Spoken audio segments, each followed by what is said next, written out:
សួស្តីបងប្អូនជាទីស្រឡាញ់សូមគិតមើលជីវិតយើងមិនដូចកប៉ុស្តិ៍ដែលតែងតែស្រែកថាអ្នកបានវង្វេងផ្លូវហើយឬទេយើងរត់ប្រឹងអស់ពីចិត្តទៅរកគោលដៅឈ្មោះជោគជ័យតែផ្លូវខាងមុខញយើងមិនប្រកាសទៀតថាតើនេះជាផ្លូវត្រូវឬអត់តើក្នុងជីវិតខ្ញុំគ្មានសេចក្តីសន្យាប្រកាសឬស្តាងដែលអាចទុកចិត្តបានសោះឬ Stack Hezekiah ក៏ដូចយើងដែរព្រះអង្គមានជំងឺធ្ងន់ធ្ងរចិត្តស្លាប់តែដោយព្រះគុណព្រះជាម្ចាស់ទ្រង់បានទទួលសេចក្តីសន្យាអស្ចារ្យអញនឹងបន្ថែមអាយុជូនឯង15ឆ្នាំទៀតប៉ុន្តែព្រះអង្គនៅតែទូលថាអព្រះជាម្ចាស់សូមបង្ហាញសញ្ញាប្រកាសមួយដែលខ្ញុំអាចជឿទុកចិត្តនិងពឹងពាក់បានយ៉ាងពេញទំហឹងព្រះអង្គសូមដូចជាវិញ្ញាបនបត់នៃការទុកចិត្តព្រះជាម្ចាស់បានប្រទានសញ្ញាដ៏គួរឲ្យភ្ញាក់ផ្អើលស្រមោលនាឡិកាព្រះអាទិត្យពិតជាថយក្រោយ10កាមែនពីពងសាវតារអសត់28:11នេះមិនមែនគ្រាន់តែលេងបន្លំនាឡិកាទេសម្រាប់ជនជាតិហេប្រឺបុរាណស្រមោលនឹងកម្មចន្ទាជានិមិត្តរូបនៃលំហូរពេលវេលាខ្លួនឯងព្រះជាម្ចាស់បានបដូរទិសលំហូរពេលវេលាដែលគិតថាមិនអាចបដូរបានទីបន្តអភូតហេតុដែលមិនអាចពន្យល់ដោយវិទ្យាសាស្ត្រនិងតវិជ្ជានេះប្រកាសថាព្រះជាម្ចាស់ជាម្ចាស់ជីវិតរបស់អ្នកទោះបីនៅវិនាទីដែលអ្នកគិតថាចប់ហើយក៏ព្រះអង្គអាចបញ្ច្រាសសំជុលនាឡិកាបានជំងឺស្លាប់របស់ហេសេគៀសក្លាយជាការបន្ថែមអាយុលំហូរពេលវេលាថយក្រោយ10កម្មស្ថានភាពអស់សង្ឃឹមត្រូវបានបដូរបញ្ច្រាសទាំងស្រុងបងប្អូនជាទីស្រឡាញ់យើងបានទទួលសញ្ញាដែលប្រកបនឹងអស្ចារ្យជាងរបស់ហេសេគៀសរាប់មិនអស់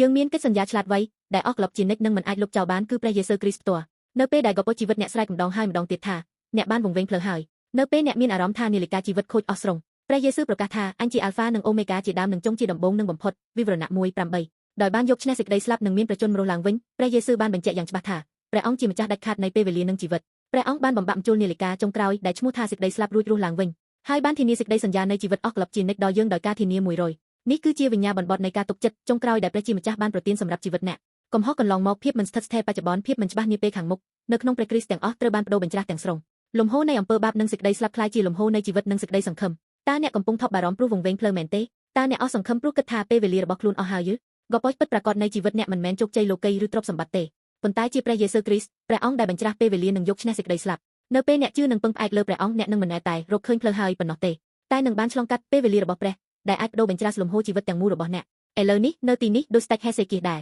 តើអ្នកសុខចិត្តអញ្ជើញព្រះអង្គដែលអាចបដូរបញ្ច្រាសជីវិតអ្នកទាំងស្រុងឲ្យធ្វើជាម្ចាស់និងស្ដេចនៃជីវិតអ្នកដែរឬទេ